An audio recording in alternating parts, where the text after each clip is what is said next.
Hello, everybody. Rebecca Ryan here. You can probably hear in my voice that I have a little bit of a cold.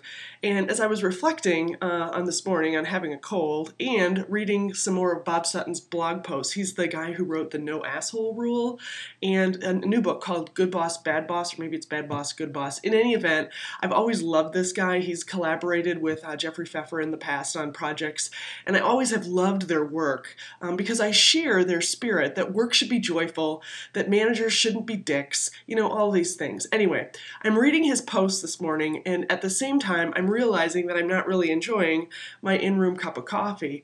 I bring my own coffee. I always brew my own coffee in-room because it's one of those things, even when I'm on the road, I can still enjoy. Well, this morning I can taste my coffee, but I'm not really feeling the full flavor of it because my nose is plugged up and I can't, get it unplugged.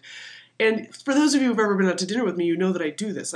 Part of the big enjoyment of eating for me is smelling the food. I'll often put my face into the bowl and take a big, smell of the food. And sometimes I make my dinner mates do it too. So if that's ever been you and you've been freaked out by it, I'm sorry. But smelling and tasting are so intertwined. So as I was drinking this coffee and not fully enjoying it and reading Bob Sutton's blog post, I was thinking, this is the thing with work. Work is work for many of us. Some of us love our jobs, but if we have crappy bosses, we don't completely and fully enjoy it. Having a good boss is like having a good nose on a meal or a good nose on a glass of wine. It can just make the whole experience so much better. I got schooled in this by one of my interns, Brian Elliott, before he went off into the real world.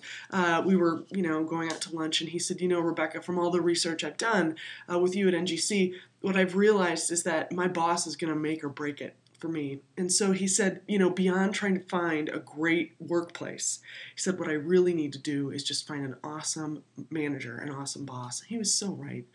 Bosses are like the nose on a fine plate of food. They can make everything better.